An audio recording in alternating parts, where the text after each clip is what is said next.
Os ensinamentos esotéricos, aprendi desde há algum tempo a procurar a verdade em sua sombra mais profunda, a buscar a voz do trabalho e da liberdade e o conhecimento da lei que fomenta o nosso mundo. Desde a minha formação religiosa, adquirida nos bancos escolares do Colégio dos Irmãos Maristas, no Cambuci, em São Paulo, o reconhecimento de uma trindade divina sempre me incomodou muito, a ponto até de não aceitar a identidade divina de Jesus Cristo, apesar de respeitá-lo como o maior de todos os homens. Até que há 11 anos, quando a minha fé em Deus estava vacilando, implorei pelo auxílio divino. E eis que Nossa Senhora, a quem nunca havia lhe dado o devido reconhecimento, encaminhou-me a Jesus Cristo. Novamente confrontei-me com aquele dilema original que me afastara dele e decidi dirigir-me diretamente a Deus Pai. Ele então me mostrou em revelação que ele e Jesus são o mesmo ser, o grande Criador e Redentor de todos nós. Desde então, levanto minhas preces e louvores a Yeshua. Agora, para aqueles que acreditam em uma trindade divina, formulei um diálogo hipotético entre um cético e um crédulo. No que diz respeito à trindade, como um cético, hoje acredito num Deus único, com um novo nome revelado, Yeshua, a nossa salvação. Através de perguntas e respostas relacionadas ao tema, poderemos chegar a um acordo final, como mostraremos a seguir. Formulo perguntas a um hipotético crente nessa trindade. O debate será sempre inspirado na palavra de Deus. Vamos à primeira pergunta. Qual o significado de Jesus aparecer a João como filho do homem, mas com cabelos e cabeça brancos, como lã branca, em Apocalipse capítulo 1, versículos 13 e 14? Nessa passagem, a visão de Jesus como filho do homem com cabelos brancos como lã e neve simboliza sua pureza e santidade, brancas como a lã e a neve, remetendo à ausência de pecado e à perfeição moral. Representa também a eternidade, assim como no livro do profeta Daniel, capítulo 7, versículo 9, onde o ancião de dias tem cabelos brancos, a imagem aponta para a eternidade de Cristo, igualando-o ao próprio Deus. Na tradição bíblica, cabelos brancos simbolizam experiência e sabedoria. Aqui, indicam que Jesus possui conhecimento absoluto e infalível. Essa imagem transmite que Cristo não é apenas humano, mas o Senhor glorificado que reina sobre a Igreja e julga com autoridade perfeita. A expressão Filho do Homem conecta Jesus à profecia de Daniel, capítulo 7, versículos 13 a 14, onde o Messias recebe o domínio eterno. Eu estava olhando nas minhas visões à noite, e eis que vinha nas nuvens do céu como o Filho do Homem, e dirigiu-se ao ancião de dias, e o fizeram chegar até ele. E foi-lhe dado o domínio, e a honra, e o reino, para que todos os povos, nações e línguas o servissem. O seu domínio é um domínio eterno, que não passará, e o seu reino, o único que não será destruído. João, exilado em Patmos, quando arrebatado em espírito, vê Jesus glorificado no meio dos 7 castiçais, que representavam as 7 igrejas da Ásia Menor. Por que essas 7 igrejas? Elas ainda não estavam sendo perseguidas. A maioria dessas cidades eram postos relevantes do Império Romano. Cerca de 20% de sua população era de origem judaica e como elas estavam relativamente próximas umas das outras, João facilmente em pouco tempo poderia espalhar a palavra de Deus. O cenário mostra Cristo presente e ativo entre seu povo, não distante, mas governando e sustentando a fé. A visão de João não é apenas estética, mas profundamente simbólica. Jesus é o Filho do Homem que compartilha da eternidade e sabedoria de Deus, puro e santo, presente entre as igrejas e soberano sobre toda a história. Esse retrato fortalece os cristãos perseguidos, lembrando que seu Senhor reina com poder e justiça eternos. A imagem, como o ancião de dias, que Jesus aparece a João, não poderia revelar a verdade de que Jesus é o Deus único, que também se fez a si mesmo homem, que não há outro Deus senão Ele próprio, que Ele e Deus Pai sejam a mesma pessoa? Essa é uma questão profunda e que toca diretamente na forma como entendemos a identidade de Cristo e a relação entre Ele e o Pai. O ponto central é que a visão de Apocalipse 1 ecoa Daniel 7, onde o Filho do Homem aparece diante do Ancião de Dias. Em Apocalipse, porém, Jesus é descrito com atributos do próprio Ancião de Dias: cabelos brancos, eternidade, glória. Isso não significa que João está dizendo que Jesus e o Pai são a mesma pessoa, mas sim que Jesus compartilha da mesma natureza divina. Ao longo de toda a história da Igreja, há 4 interpretações básicas sobre a divindade de Yeshua, Jesus Cristo. A trinitária, católicos, ortodoxos, e a maioria dos protestantes, a visão mostra que Jesus é plenamente Deus, da mesma essência do Pai, mas não é o mesmo personagem. Pai e Filho são distintos em pessoa, mas um só Deus em essência. A unicista, como alguns pentecostais só Jesus, entendem que essa visão confirma que Jesus é o próprio Deus único que se manifestou como Pai, Filho e Espírito. Para eles, não há distinção de pessoas, mas diferentes modos de revelação. A perspectiva bíblica geral. O texto enfatiza que Jesus é eterno, divino e digno da mesma honra que o Pai. Ele não é apenas um profeta ou ser criado, mas participa da glória e atributos do próprio Deus.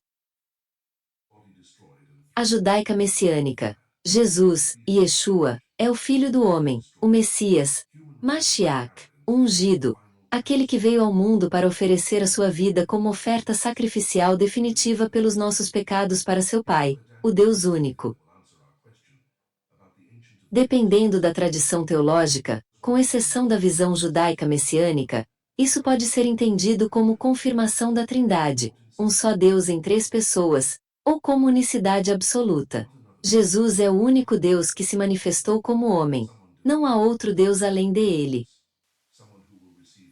Falando de Jesus, em Apocalipse capítulo 1, versículo 8, não está claro se a referência é para Deus Pai ou Cristo, quando se nos são apresentados o Alfa e o Ômega, o princípio e o fim, o que é, o que era e que há de vir, o Todo-Poderoso. Mas logo à frente, no versículo 17, Jesus se declara como Amém, o primeiro e o último.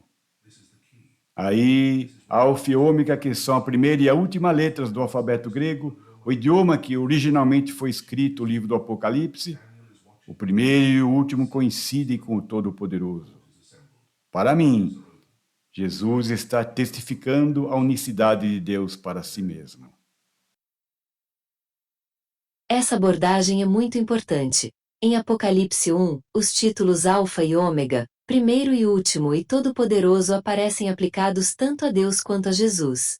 Isso realmente sugere uma sobreposição de atributos divinos que, para muitos intérpretes, é uma forma de afirmar a plena divindade de Cristo, se não vejamos. Em Apocalipse 1, versículo 8. Eu sou o Alfa e o Ômega, o princípio e o fim, diz o Senhor, o que é, e que era, e que há de vir, o Todo-Poderoso. Em Apocalipse 1, 17 e 18, Jesus declara: Eu sou o primeiro e o último, e o que vive. Fui morto, mas eis que estou vivo pelos séculos dos séculos. O que isso pode significar? Primeiramente, uma unidade de atributos. Os títulos usados para Deus Pai, em Apocalipse 1, versículo 8, são retomados por Jesus no versículo 17 do mesmo capítulo. Isso mostra que não há diferença de essência. Jesus compartilha da mesma eternidade e soberania de Deus Pai, além de um testemunho da divindade. Ao se identificar como primeiro e último, Jesus assume prerrogativas que no Antigo Testamento pertencem exclusivamente a Deus. Assim diz o Senhor, Rei de Israel, e seu Redentor, o Senhor dos Exércitos: eu sou o primeiro, e eu sou o último, e fora de mim não há Deus. A associação direta de Jesus com esse título reforça que ele não é um ser criado ou subordinado, mas o próprio Adonai eterno. Essa leitura pode fazer sentido. Jesus está testificando da unicidade de Deus em si mesmo. Ele não apenas aponta para o Pai, mas assume os mesmos títulos divinos, revelando que não há outro Deus além dele. A visão de João é justamente para fortalecer os cristãos perseguidos. O Senhor que morreu e ressuscitou é o mesmo Deus eterno, Alfa e Ômega, Todo-Poderoso, que reina sobre a história.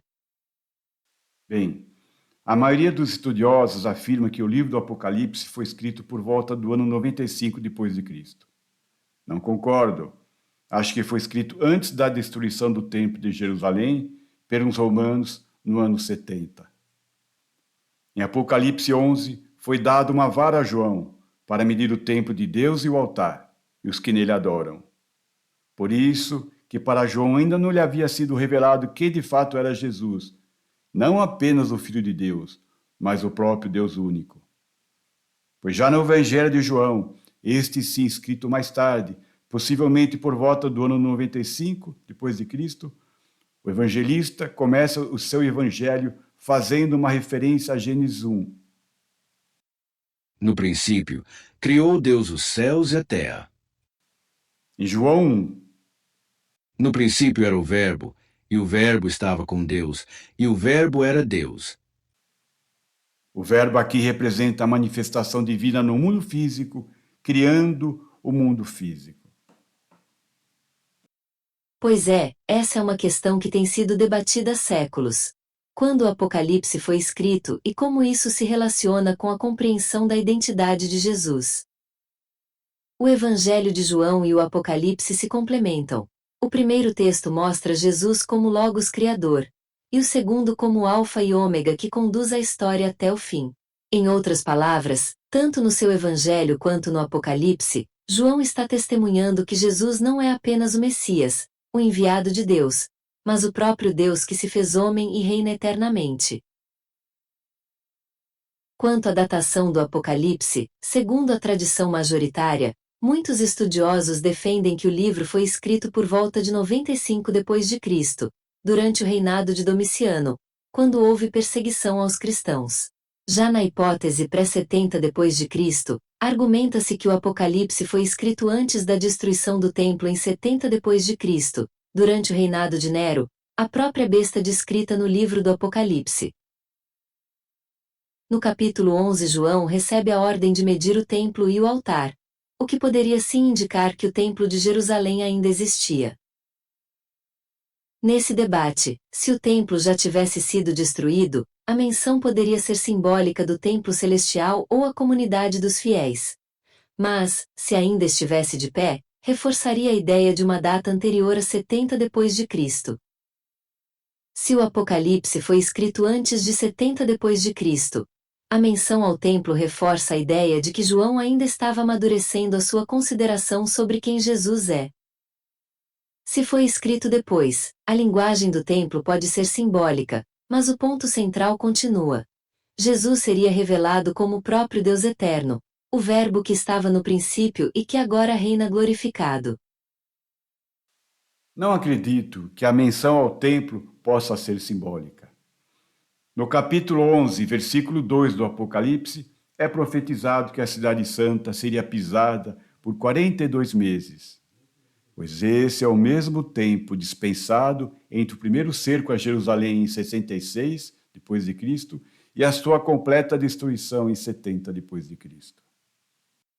Sim, essa é uma leitura muito consistente. Em Apocalipse 11, 1-2, João recebe a ordem de medir o templo e o altar. E logo em seguida é dito que a cidade santa será pisada pelas nações por 42 meses. Esse detalhe realmente tem sido usado por estudiosos que defendem a datação pré-70 d.C. do Apocalipse. O templo ainda em pé. Se João mede o templo, isso sugere que ele ainda existia fisicamente. João deveria medir, verificar a condição espiritual do povo judaico antes do seu julgamento divino. O período de 42 meses coincide com o intervalo entre o primeiro cerco de Jerusalém em 66 d.C. e a sua destruição final em 70 d.C. E a cidade santa pisada se alinha diretamente com o destino histórico de Jerusalém sob o jugo dos romanos. Se o Apocalipse foi escrito antes de 70 d.C., João estaria recebendo revelações progressivas que culminariam no seu evangelho com a plena identificação de Yeshua, Jesus, com o próprio Deus eterno. Essa leitura vê o Apocalipse como um testemunho da unicidade absoluta de Deus em Cristo. Termine esse debate com minhas considerações finais, citando primeiramente passagens das Escrituras que falam do nome de Deus. Disse Adonai. E, chegando as nações para onde foram, profanaram o meu santo nome, pois se dizia deles: estes são o povo de Adonai, saíram da sua terra.